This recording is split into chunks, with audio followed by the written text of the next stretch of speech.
Drama serial रस्म वफ़ा के next आने वाले एपिसोड में आप देखेंगे कि जब उसामा इरम का हाथ पकड़ लेगा और इरम उससे हाथ छुड़वाएगी तो उसामा को बहुत ही ज़्यादा अफसोस होगा कि ये मैंने कैसी हरकत की है इरम के साथ कि मैंने उसका हाथ ही पकड़ लिया। वो तो महज मेरे से 2-4 बातें कर रही थी, अपना दुख शेयर कर रही थी, लेकिन मुझे ऐसा हरगिज़ नहीं करना चाहिए था। मुझे लगता है कि शायद इरम को और फुप्पो को ये बात बिल्कुल भी मुनासिब नहीं लगी और ये बात मुनासिब लगने वाली थी भी नहीं।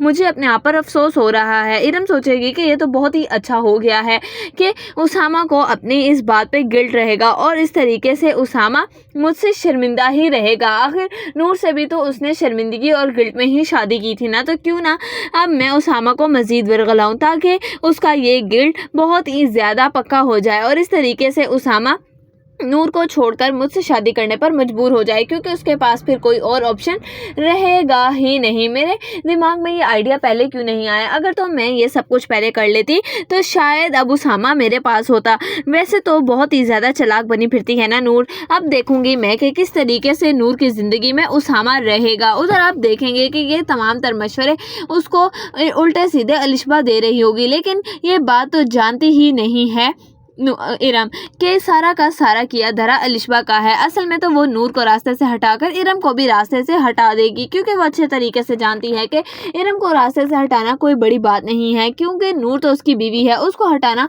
मुश्किल काम हो सकता है। बस वो अपना जाल इरम के ज़रिए बिछा देगी और जब इरम अलिशबा का काम पूरा कर देगी तो अलिशबा उससे लाताल्लुकी कर देगी और कहेगी कि तुम्हें किसने कहा था ये सब कुछ करने के लिए? मुझे तो उसामा चाहिए था, बहुत शुक्रिया तुम्हारा कि तुमने उसामा मुझे ला कर दे दिया। उधर आप देखेंगे कि कहेगी नूर की माँ नूर से कि मुझे लगता है कि तुम्हें अब अपने घर चले जाना चाहिए, ज़्यादा देर तक हमारे घर पर नहीं रहना चाहिए, क्योंकि राबिया ने मुझसे कहा है कि जितनी जल्दी हो सके नूर को वापस भेज दो, क्योंकि उसामा और इरम को ज़्यादा ही फ्री हुए चले जा रहे हैं। इस पर नूर कहेगी कि आप लोगों को क्या हो गया है, किस किस्म की बातें कर रहे हैं आप लोग? वो दोनों बहन